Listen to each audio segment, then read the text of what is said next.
안녕하세요. 저는 30대 후반 여자입니다. 여러분은 헛똑똑이란 말을 들어보신 적이 있나요? 저는 부모님께 가끔 듣긴 했지만 크게 신경 쓰지 않고 넘겼었는데요. 제 인생에서 큰 사건을 겪은 지금은 그야말로 제가 헛똑똑이로 살아왔다는 걸 뼈저리게 느꼈답니다. 저는 학창 시절부터 공부도 열심히 하고 주어진 일도 잘 해내서 주변 사람들에게 뚝 부러진다는 말을 자주 듣고 살아왔는데요. 저를 정말 잘 아시는 부모님은 제가 똑똑한 척하는 헛똑똑이라서 막상 제 목도 잘 챙기지 못하고 허튼 짓을 한다는 걸 잘 알고 계셨던 거죠. 이제는 정말 그렇게 살지 않으려고 더욱 일도 열심히 하고 사람 관리도 허투루 하지 않으며 지내고 있는데요. 얼마 전에 가장 비참했던 시절에 저를 가장 힘들게 만들었던 사람을 우연히 마주치게 되었답니다. 바로 전 신우였는데요. 제가 다니는 회사 안의 화장실에서 딱 마주치고 말았죠. 손을 씻고 있는데 누군가 뒤에서 쏘아보는 시선이 느껴져서 돌아보니 신우가 한쪽 입술만 픽 올리면서 저를 비웃고 있는 게 아니겠어요? 아니, 이게 누구야? 원수는 외나무 다리에서 만난다더니 안 그래도 한 번 만나면 머리털 좀 다 뜯어놓고 싶었는데 하필 면접 보는 회사에서 만날 게 뭐야? 여전히 말버릇 고약한 건 여전하네. 면접 보러 왔으면 남의 회사에서 진상 부리지 말고 얌전히 있다가 가. 그리고 짜증나니까 아는 척 하지 말고. 참나, 누가 누구한테 짜증난대? 그쪽 때문에 내 일진이 지금 재수가 없거든? 보아하니 여기 면접 보러 온 것 같은데 누가 언니처럼 나이 많은 사람 써주겠어요? 그 나이 먹도록 면접이나 보러 다니나 보네. 누가 누구한테 할 소린데. 너야말로 이제 30 중반인데 너 백수라서 경력도 하나 없잖아. 뭘 믿고 면접 볼 생각을 하니? 저는 인상을 팍 쓰며 눈썹을 올리는 신우의 어깨를 팍 치고 화장실을 나가버렸어요. 그리고 당당하게 면접 장소로 걸어 들어갔죠. 제가 들어가자 이미 면접장에 앉아있던 직원들이 일어나서 인사를 건넸답니다. 맞아요. 저는 이 회사의 이사로 재직 중이랍니다. 몇 년 전에 이혼한 뒤에 더욱 스펙을 쌓아서 지금의 회사의 임원으로 이직을 성공할 수 있었는데요. 전에 다니던 회사보다 작지만 앞으로 수요가 많은 분야의 회사라서 만족하며 다니고 있답니다. 오늘 고객 서비스 센터 직원들을 더 뽑으려고 면접을 보는 자리인데 신우이를 여기서 본 거죠. 저는 신우이가 들어오기만을 기다리면서 다른 사람들을 차례로 면접을 봐나갔답니다.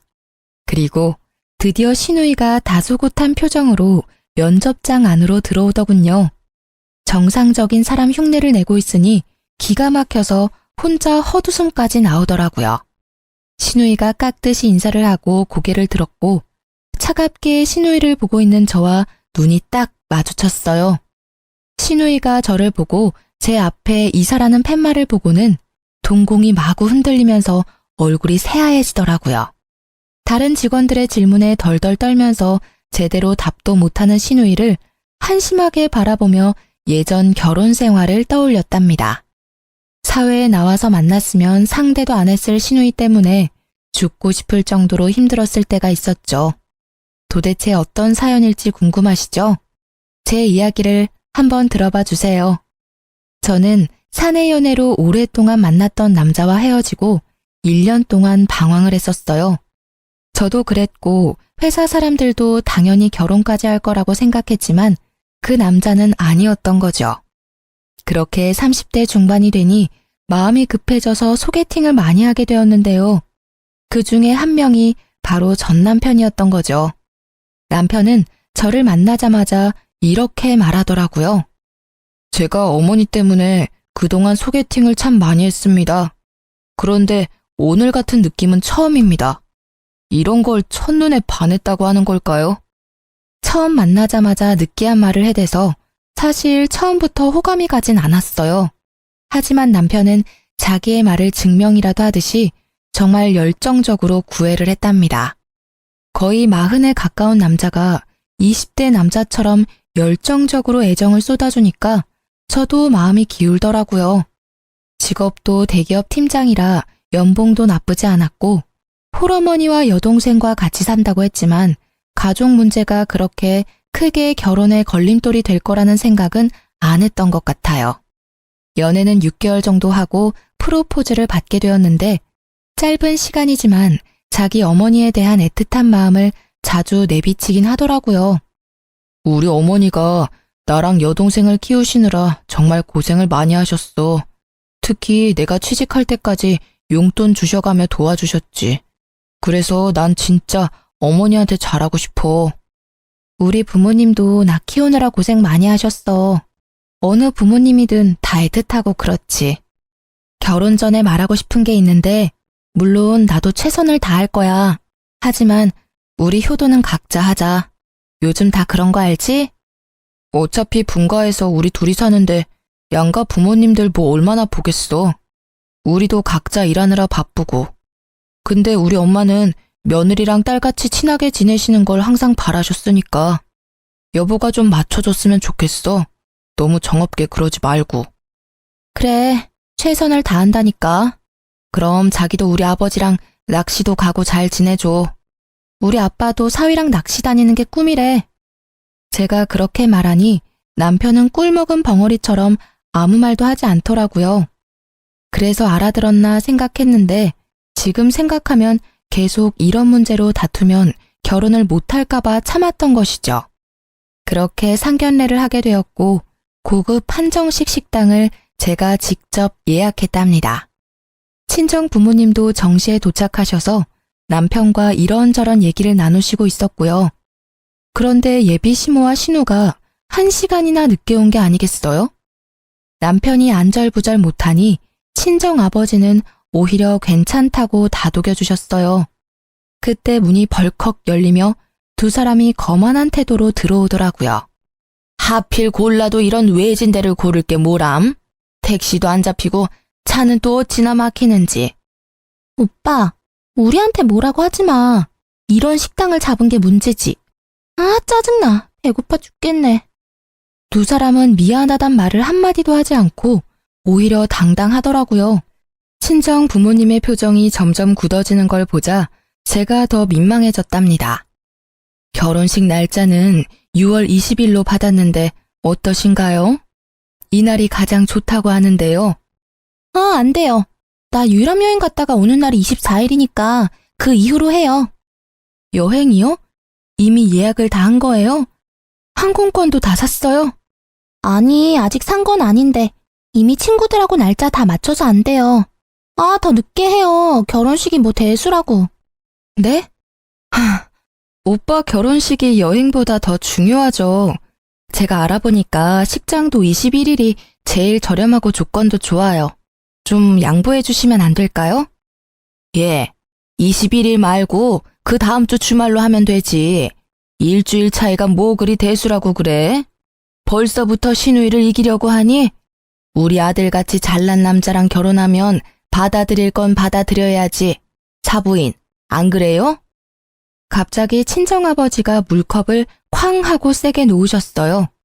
어머니가 얼른 아버지 손을 잡아 말리고 분위기는 순식간에 얼음처럼 차가워졌답니다. 화가 난 아버지를 보고 시모가 그제야 말을 아끼더라고요. 결국 결혼식 날짜는 다시 잡아보기로 하고 그 비싼 밥도 먹는 둥 마는 둥 한 채로 상견례가 마무리되었죠. 집으로 돌아오는 내내 친정 부모님은 아무 말씀도 없으시더라고요.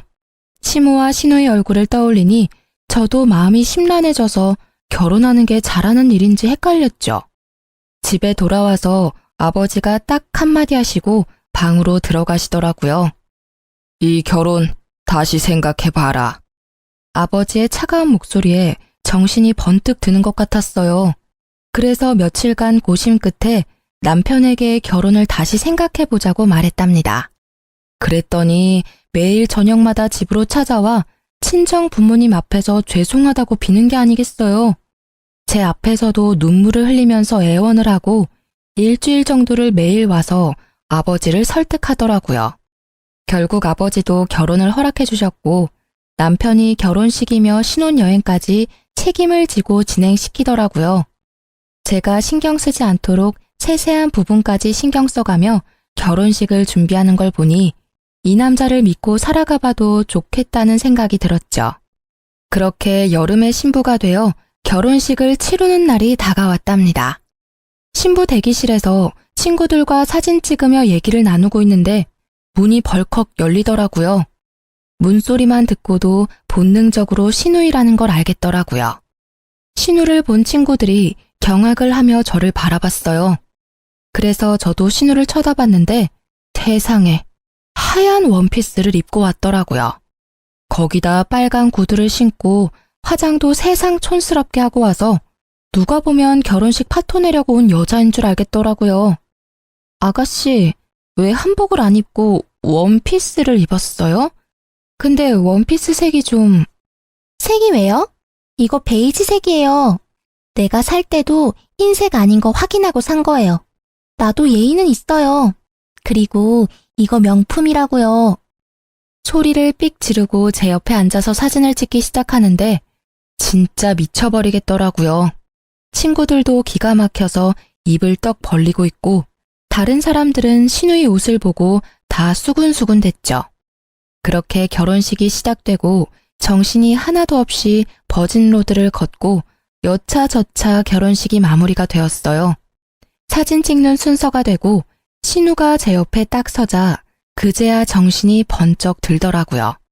다행히도 제 가방순이 친구가 신우의 옆을 파고들어 제 옆에 서주더라고요. 덕분에 하얀 옷 옆에 하얀 옷이 되는 참사는 피할 수 있었답니다. 그렇게 정신없이 사진을 찍고 부케도 던지고 마무리가 되었어요. 그때 갑자기 시모가 앞으로 떡하니 나와 사진사를 부르는 게 아니겠어요? 이제 다 찍은 거죠? 그럼 나 좀 찍어줘요. 여기 배경도 멋있고 좋네. 얼른요. 사진사가 영문을 몰라 쳐다보니 시모가 얼른 의자를 하나 가져와서 가운데에 딱 놓고 앉더라고요.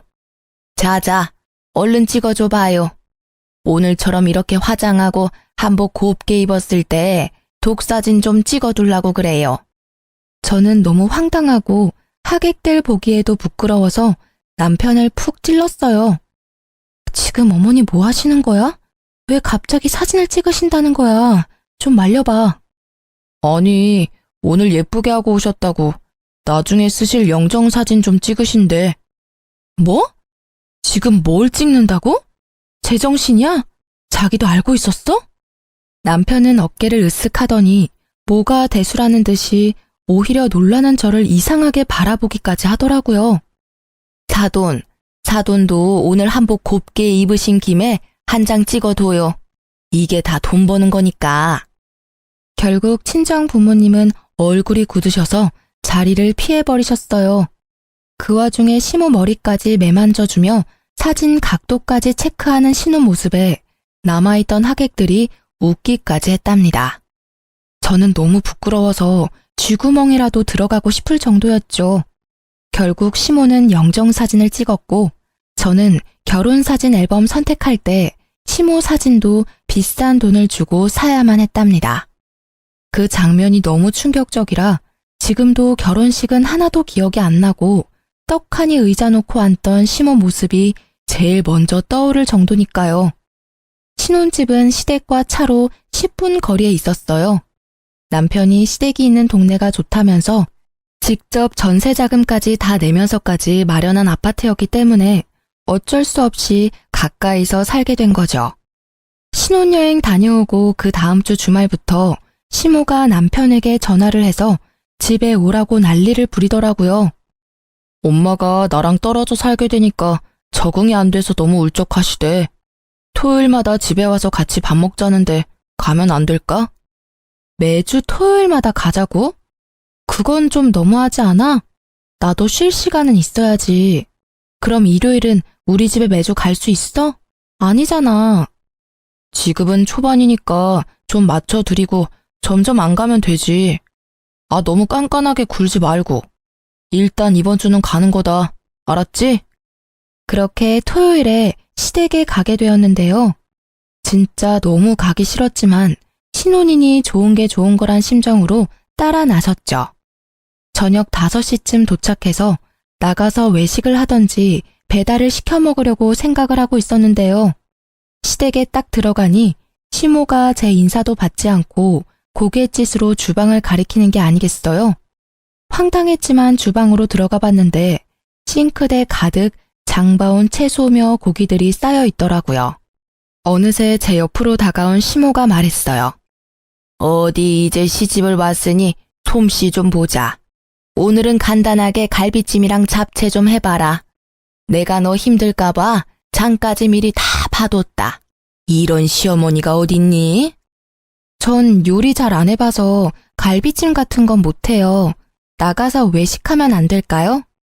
너는 나이가 몇인데 음식도 못하는 게 말이 되니? 앞으로 명절이며 제사며 어떻게 하려고 그래? 너는 이 집안의 큰 며느리야. 얘가 아주 정신을 빼놓고 살았네. 니네 엄마는 여지껏 뭘 가르친 거야? 그리고 못하는 게 어딨어? 지금부터 배워. 요즘 인터넷 보면 만드는 법 다 나와 있잖아. 보면서 해봐. 시모는 저만 남겨두고 거실로 가버렸죠. 황당해서 남편을 좀 부르려고 했는데 셋이 예능 프로를 보며 아주 배꼽을 잡고 웃고 있더라고요. 진짜 어이가 없어서 남편과 눈 좀 마주치려고 계속 애쓰고 있는데 시모가 저를 매서운 눈으로 째려보면서 얼른 하라는 식으로 또 고갯짓을 했죠. 저는 하는 수 없이 갈비찜 만드는 법을 검색해서 따라해보기 시작했어요. 처음 만드는 거니까 시간도 오래 걸리고 정신도 없고 미치겠더라고요. 혼자 불 앞에서 땀을 뻘뻘 흘리며 요리를 하고 있는데 신우가 어슬렁거리며 주방으로 들어왔죠. 뭐, 타는 냄새 나는 것 같은데? 언니 진짜 잡채도 처음 해봐요? 그래놓고 어떻게 결혼을 할 생각을 했지? 아가씨, 지금 정신 하나도 없으니까 좀 도와주던지 아니면 나갈래요? 무서워. 네네, 나갈게요. 오늘 안에는 먹을 수 있으려나 몰라. 그러면서 제가 썰어놓은 당근을 하나씩 빼서 먹는 게 아니겠어요. 제가 도끼 눈을 하고 쳐다보니까 신우가 훗 하고 비웃고는 들었던 당근을 탁 던져버리고 나가더라고요. 저는 다 때려치고 집으로 뛰쳐가고 싶었지만 참을 인자를 새기며 계속 요리를 할 수밖에 없었죠. 거의 2시간 동안 만들어서 간신히 밥상을 차렸는데 얄미운 신우가 또 한마디 하면서 식탁에 앉더라고요. 배고파 죽겠네. 갈비찜 30분이면 할 걸 무슨 2시간이 걸려? 너무 짜다. 오빠, 잡채 좀 먹어봐. 와, 이렇게 맛없는 거 처음 먹어봐. 우리 아들 도대체 장가 가서 뭐 먹고 회사 가는 거야? 너 남편 저녁밥은 챙겨주니? 그 쉬운 갈비찜도 이따위로 만들고 한심하다 한심해. 너 안 되겠어. 매주 주말마다 와서 요리 배워. 알았어? 저희는 저녁까지 회사에서 다 먹고 와요. 그리고 요즘 밀키트가 얼마나 잘 나오는데요. 돈도 더 절약돼요, 어머니. 말 대답 좀 하지 마라. 너 제사상도 밀키트로 차릴 거야? 에휴, 얘를 뭐부터 가르쳐야 돼? 나이나 어리면 그러려니 하지. 이건 40이 다 돼가면서 남편 밥도 제대로 못 차리는 걸 하필 데려와가지고. 시모는 거칠게 숟가락을 내던지면서 소리를 지르는 거예요. 저는 너무 놀라고 이런 대접받는 게 이해가 되지 않아서 화가 머리 끝까지 났답니다. 입술을 꽉 물고 남편을 쳐다보니 남편은 고개만 푹 숙이고 밥을 먹고 있더라고요. 시누이와 시모는 못 먹겠다면서 거실로 나가서 계속 궁시렁대더라고요. 저는 이대로 가단 폭발할 것 같아서 조용히 일어나 가방을 들고 현관문으로 향했어요. 제가 나가는 걸 본 시모가 악을 쓰듯이 소리를 지르더라고요. 야, 너 어디서 배워먹은 버르장머리야? 당장 안 들어와? 누구 보고 설거지하라고 부엌을 개판으로 만들고 나가는 거야? 야! 저는 그대로 집으로 돌아왔고 남편은 뒤따라오더니 시모한테 전화해서 사과하라고 계속 강요하더라고요. 그런 남편도 꼴 보기 싫어서 아무 말도 안 하고 일주일 동안 냉전이 이어졌답니다. 시모와 신우는 하루에 수십 개씩 메시지를 보내는데 스토커도 이렇게는 안 할 것 같네요. 소름까지 끼쳐서 아예 며칠은 핸드폰을 끄고 살 정도였답니다. 특히 어이가 없는 건 제가 그렇게 가버렸는데도 신우가 매주 금요일마다 먹고 싶은 메뉴를 보내는 거였어요. 도대체 무슨 생각으로 사는 건지. 진심으로 신우이가 덜 떨어져 보이기까지 했어요. 그러거나 말거나 읽지도 않고 철저히 무시해버렸죠. 퇴근하고 와서 저녁 먹고 쉬고 있는데 갑자기 초인종이 막 울리는 게 아니겠어요. 깜짝 놀라서 옆에 있던 남편을 쳐다보니 남편도 영문을 모르겠다는 표정으로 확인을 해보더라고요. 아니나 다를까 신우가 저승사자처럼 서 있더라고요. 언니, 왜 연락을 안 받아요? 혹시 나 차단한 거예요? 진짜 기가 막히네. 무슨 일인데 야밤에 집까지 찾아와요? 급한 일이 있으면 오빠한테라도 연락하면 되잖아요. 엄청 급한 일이니까 내가 쫓아온 거죠. 나 내일 갑자기 면접이 잡혀서 내일 입고 갈 옷 좀 빌려줘요. 언니는 회사 다니니까 정장 많잖아요. 신우는 통보하듯 말하고는 거침없이 안방문을 열고 들어가더라고요. 너무 황당해서 얼른 뒤따라갔는데 벌써 옷장을 열고는 제 옷들을 뒤적이고 있었어요. 아니 이게 지금 뭐 하는 거예요? 왜 남의 옷을 막 뒤져요? 그리고 아가씨랑 나랑 사이즈가 다른데 어떻게 입으려고요? 얼마나 차이 난다고 그래요? 가지고 있는 옷 중에 좀 사이즈 넉넉한 거 없어요? 아니, 내가 당장 옷을 사달라는 것도 아니고 한 번 빌려 입는다는데 뭘 이렇게 야박하게 굴어요? 그래, 내일 면접 본다는데 당신이 좀 좋은 마음으로 옷 좀 챙겨줘. 이 옷 괜찮네. 나 이거랑 이 블라우스 가져가도 되죠? 어? 이 가방 내가 갖고 싶었던 건데. 나 내일 한 번만 들고 갔다 오면 안 돼요? 가방은 안 돼요. 나도 큰 마음 먹고 산 거라 몇 번 들지도 않았어요. 옷만 가져가요. 언니, 새 것도 아니고 쓰던 건데. 내일 한 번만 빌려줄 수 있잖아요. 정없이 뭘 그렇게 딱 잘라요? 딱 한 번만요. 그럼 잘 쓸게요. 제가 말릴 새도 없이 신우는 가방이랑 옷들을 가지고 현관문으로 질주를 하더라고요. 현관문까지 휑하게 열어놓고 가버린 걸 보니 기가 막혀도 진짜 한참 막히더라고요. 남편도 제가 한마디 할 줄 알고 슬그머니 화장실로 들어가서 나오지도 않고 저는 혼자 냉수를 벌컥벌컥 들이켜고 화를 식혀야만 했답니다. 하루만 입고 돌려준다더니 옷과 가방을 가져간 지 벌써 한 달이 흐르고 있었어요. 저는 남편을 앞세워서 시댁으로 찾아가 봤죠. 아니 그렇게 전화를 해도 받지도 않더니 네가 무슨 바람이 불어서 집까지 다 왔냐? 온 김에 저녁이나 해서 먹고 가라. 역시나 제가 집안에 들어가자마자 시모는 밥 타령을 하기 시작하더라고요. 저는 시모의 말을 무시하고 신우이의 방으로 들어갔어요. 얼마나 정리를 안 하고 사는지 돼지우리가 따로 없더라고요. 저는 신우 옷장을 열어 제 옷을 찾기 시작했죠. 저 구석에 돌돌 말려서 처박힌 블라우스를 발견할 수 있었어요. 옷을 펼쳐보니 세상에 김치 국물 자국이 길게 나 있는 게 아니겠어요?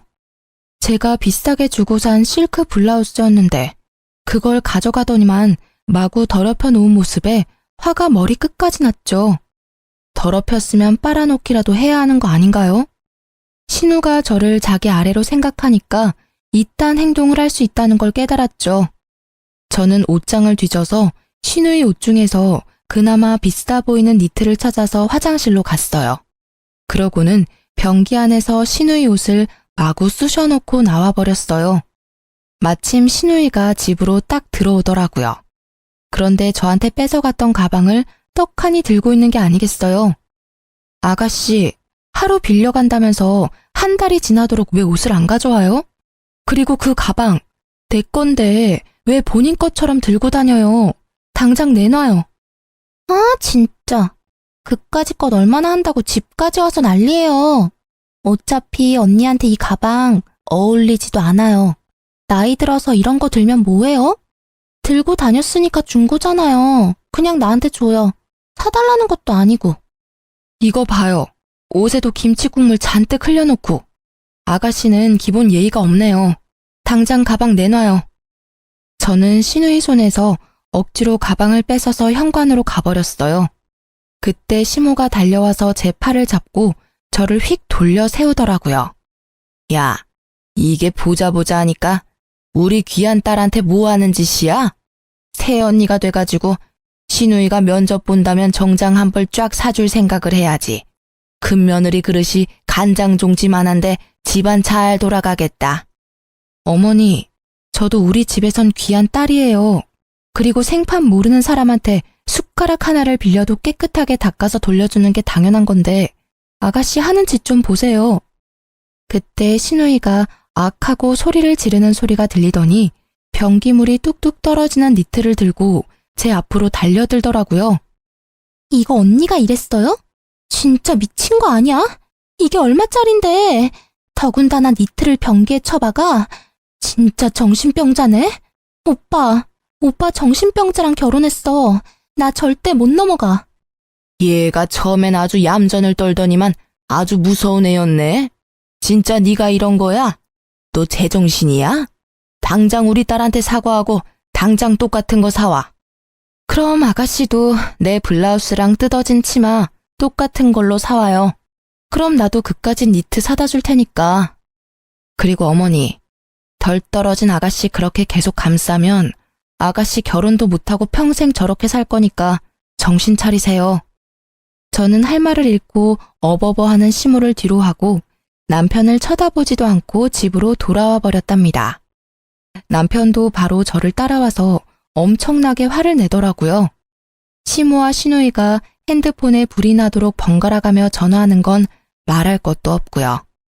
한 번도 제 편을 들지 않는 남편한테도 더 이상 실망할 것도 없고 말 섞기도 지쳐서 완전히 무시하고 말도 하지 않고 지냈답니다.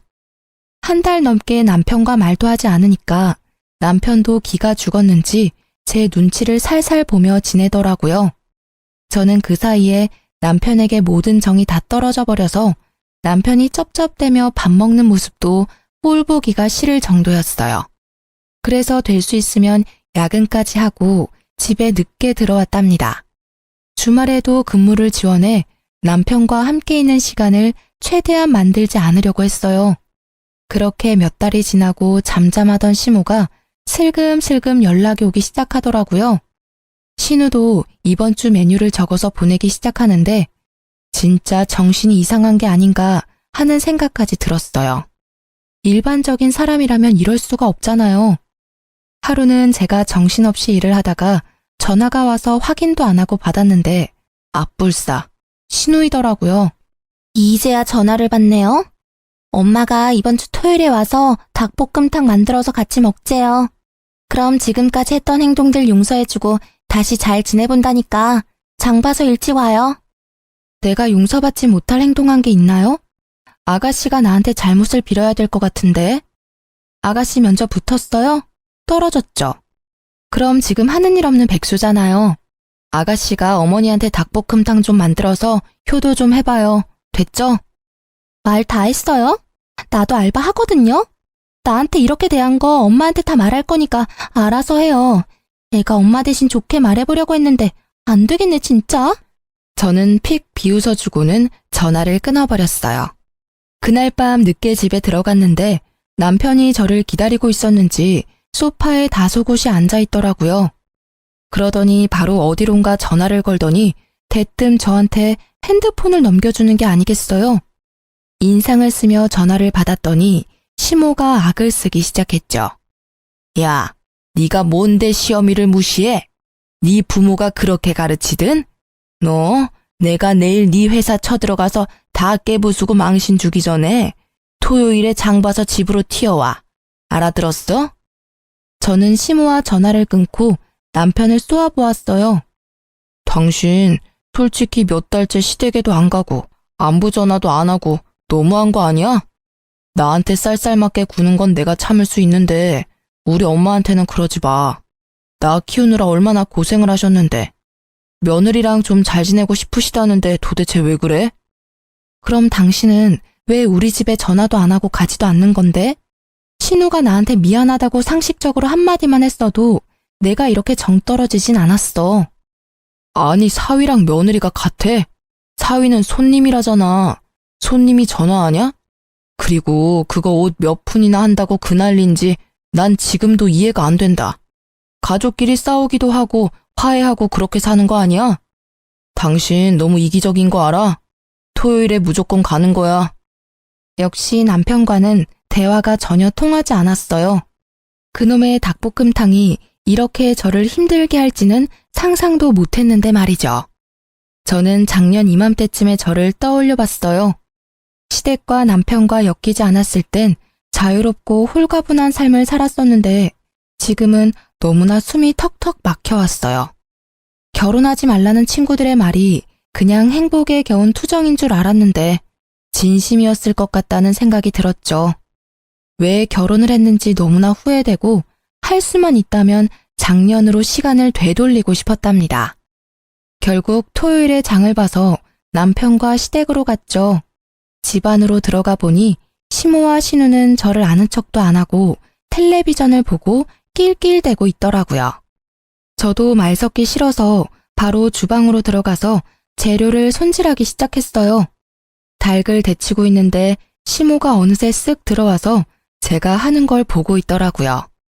닭볶음탕 해보긴 했니? 닭 냄새 안 나게 잘해라. 네 남편이 얼마나 냄새에 민감한 줄 아니? 전 시모 말에 대꾸도 안 하고 요리를 해나갔어요. 시모가 머쓱해졌는지 알아서 주방을 나가더라고요. 그렇게 닭볶음탕이 완성되었고 저는 식탁에 한 상 차려놓았죠. 와, 냄새 좋은데? 맛있어 보이네. 처음인데도 그럴듯한데? 먹어봐야 아는 거지. 아니 하면 이렇게 잘하면서 왜 그렇게 튕겨? 세 사람 다 숟가락을 들고 먹기 시작했죠. 저는 가만히 앉아서 바라보기만 했답니다. 아, 이게 뭐야? 토할 것 같아. 왜? 얘, 이게 뭐니? 아우 짜! 소금을 들이부었어? 어머, 그렇게 짜요? 제가 처음 해봐서 맛을 잘 모르겠더라고요. 먹어봐도 계속 싱거워서 소금을 좀 더 넣었는데. 먹어보니 좀 짜긴 하네요. 어떡하죠? 시모가 열이 받았는지 숟가락을 집어 던지더라고요. 신우는 화장실에 가서 토를 하는지 입을 씻어내는지 한참을 나오지 않았죠. 당신 이게 뭐 하는 짓이야? 진짜 실수한 거 맞아? 이렇게 소금 범벅을 해놓고 어떻게 남편 먹으라고 내놓을 수가 있어? 너 딱 봐도 일부러 그랬지? 이거 진짜 못 쓰겠네. 주방도 아주 개판으로 만들어 놓고. 너 당장 싹 정리하고 집 청소까지 다 해놓고 있어. 너는 밥 먹을 자격도 없어. 우리는 나가서 밥 먹고 올 테니까 그때까지 기다리고 있어. 난 이번 일 절대 그냥 못 넘어가. 이건 우리 집을 무시하는 거야. 저는 아무 대꾸도 하지 않고 소금 범벅 닭볶음탕을 바라보고 있었죠. 세 사람은 기가 막히다고 한참을 열을 내더니 밖으로 나가더라고요. 저는 주방을 더 엉망으로 만들어 놓고 닭볶음탕이 담긴 냄비를 가지고 친정으로 향했어요. 사실 덜어놓은 한 접시에만 소금을 쏟아부었고 나머지는 정상적인 닭볶음탕이었거든요. 제가 갑자기 찾아오자 친정 부모님은 놀라신 눈치였지만 제가 만든 닭볶음탕을 드시면서 맛있다고 행복하게 드시더라고요. 저도 그런 부모님의 모습을 보며 그동안 부모님을 위해 요리 한번 제대로 해본 적이 없다는 걸 깨닫고 제 자신을 돌아보게 되었죠. 부모님과 식사를 마치고 수다를 떨면서 오랜만에 평화로운 시간을 보내고 있는데 아니나 다를까 핸드폰에서 불이 나도록 연락이 오기 시작했어요. 30분 정도 지났을까? 친정집 현관문을 누가 미친 듯이 두드리기 시작했답니다. 놀라신 부모님이 현관문을 열자 남편이 씩씩대며 서 있더라고요. 아니 자네 이게 무슨 일인가? 왜 이렇게 문을 부수듯이 두드려? 제처 여기 있죠. 아무리 전화를 해도 받아야 말이죠. 야, 당장 나와. 야라니? 자네 왜 이렇게 흥분을 했나? 도대체 무슨 일인가? 저게 우리 집 주방을 개판으로 만들고 일부러 소금을 들이부어서 제 동생은 죽을 뻔했다고요. 아니 시댁을 얼마나 무시하면 그딴 짓을 합니까? 저 절대 못 넘어갑니다. 오늘 아주 버릇을 단단히 고쳐놔야지. 야, 당장 나와. 누가 들으면 내가 음식에 독이라도 탔는 줄 알겠네. 당신이야말로 우리 집에 와서 이게 무슨 행패야? 우리 집은 우스워 보여? 이게 아직도 말대답이야? 하늘 같은 남편을 이따위로 취급해. 당장 따라 나와. 남편이 제 손목을 세게 비틀어서 잡아 끌기 시작했어요. 화가 난 아버지가 남편을 팍 밀쳐버렸죠. 자네야말로 장인 장모를 얼마나 무시하면 내 앞에서 내 딸 손모가지를 비트나? 여지껏 우리 딸 이렇게 대한 거야? 당장 꺼지게. 당장! 친정아버지가 문을 못 닫도록 막아대는 남편을 다시 한번 세게 밀어서 넘어뜨리고는 현관문을 닫아버렸답니다. 남편은 한참을 쿵쿵 발로 현관문을 차다가 돌아갔죠. 너 여지껏 이런 취급을 받았어? 네가 저놈보다 뭐가 부족해서? 당장 이혼해라. 하나 보면 열을 한다고 더 볼 것도 없다. 아버지의 말을 듣고 저도 정신이 바짝 차려지면서 이혼을 해야겠다는 결심이 굳어졌어요. 그렇게 당장 남편에게 이혼을 통보했고 남편은 절대 안 된다며 집으로 들어오라고 했어요. 난 이혼할 때까지는 절대 그 집으로 돌아가는 일 없을 거야. 내가 그 집에 가는 날은 내 짐을 빼오는 날뿐이야. 오늘 당신 회사로도 이혼 서류 보냈으니까 당장 도장 찍어서 보내.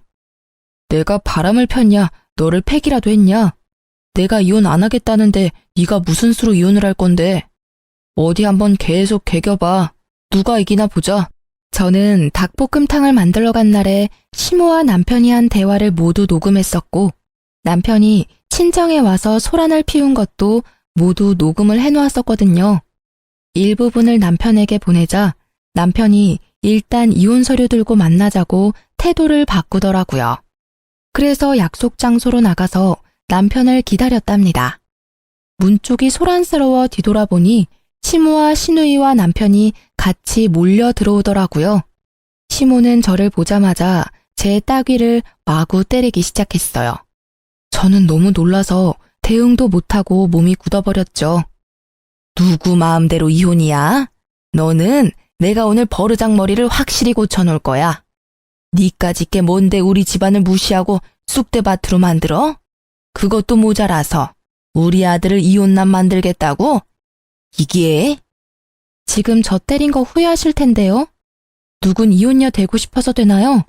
제 인생도 그쪽 때문에 아주 더럽게 꼬였네요. 보자 하니까 우리 엄마한테 뭔 말버릇이야? 이번엔 신우가 달려들어 제 머리채를 잡고 흔들기 시작했어요. 제가 신우의 팔목을 마구 핥히어대자 시모가 제 팔을 붙들지 뭐해요. 제가 무차별적으로 당하고 있는데 남편은 그 모습을 보고만 있더라고요. 여기요, 경찰 좀 불러주세요. 사장님! 제가 소리치자 시모가 제 입을 틀어막기까지 하더라고요. 경찰이 올까봐 무서웠는지 저를 끌고 밖으로 나가려고 하길래 안간 힘을 써서 주저앉아 버티기 시작했답니다. 사람들이 신고를 했는지 다행히도 금방 경찰이 출동했고 다 같이 경찰서로 향했어요. 제 인생 처음으로 경찰서에 와서 조사도 받고 결혼하고 참 별일을 다 겪는다 싶었죠. 저는 경찰에게 폭행죄와 협박죄로 세 사람 모두 고발하겠다고 하고 진술서를 적기 시작했고 그 모습을 보던 세 사람이 펄쩍 뛰었죠. 아니 가족끼리 좀 다툰 거 가지고 무슨 협박죄. 형사님 얘 좀 보세요. 말도 안 되는 소리를 하고 있네 진짜. 혜언니가 좀 정신이 이상해서 우리가 좀 주의를 준 거예요. 그리고 뭐 증거 있어요? 우리가 때린 증거 있냐고요. 참나 증거는 차고 넘치네요. 목격자도 많고 카페에는 CCTV도 있습니다. 일단 고소 진행한다니 조사 들어가면 알게 되겠죠. 경찰 말을 듣고는 시모가 갑자기 제 손을 덥석 잡고 비굴하게 미소를 짓더라고요. 아유, 얘. 내가 너무 화가 나서 정신이 어떻게 됐었나 보다. 정말 미안하다. 우리 서로 간에 이해하고 용서하고 다시 잘 지내보자. 우리 가족 아니니? 저를 정말 가족으로 생각하셨으면 그렇게 개 패듯이 패진 않았겠죠. 아니죠. 키우던 개도 그렇게는 안 때리겠어요. 저는 절대 합의도 고소 취하도 안 할 거니까 법대로 해요. 형사님, 계속 진행해주세요. 남편이 점점 일이 심각하게 돌아가는 걸 느꼈는지 저에게 조용히 말하더라고요. 고소 취하하면 이혼해 줄게. 원하면 지금 당장 도장 찍어줄게. 저는 바로 가방에서 이혼 서류를 꺼내서 남편에게 내밀었어요. 남편은 바로 도장을 찍어 건네줬죠. 일단 고소를 나중으로 미루고 이혼 서류부터 접수했고 시댁에게 폭력을 당했다는 증거가 있어서 좀 더 빠르게 판결을 받을 수 있었어요. 그렇게 1년이 채 넘지 않은 결혼 생활의 종지부를 찍게 되었답니다. 이혼 확정 신고한 바로 다음 날 저는 다시 해당 경찰서에 찾아가 고소를 진행했고 몇 달이 지나 시모와 시누이에게 폭행죄로 벌금이 선고되었다는 걸 통보받을 수 있었어요. 그리고 바로 남편과 시모에게 계속 연락이 왔고 제가 받지 않자 온갖 욕을 해대며 음성 메시지를 잔뜩 남겨놓았더라고요. 전 상대하기도 싫어서 바로 핸드폰 번호도 바꾸어버리고 남편과 시댁 자체를 머릿속에서 지워버리려고 온갖 노력을 했어요. 1년의 결혼과 이혼 과정은 제 인생에서 철저히 도려내고 싶은 부분이라 오히려 질질 끌지 않고 빨리 해결해서 감사할 뿐이었죠. 그렇게 5년의 시간이 흐르고 저는 연애도 하지 않고 오로지 일에만 몰두했답니다. 그러다가 헤드헌터에게서 현재 회사의 임원 자리로 스카웃 제의를 받아 이직을 하게 되었고 혼자여도 만족스러운 삶을 살아가고 있었죠.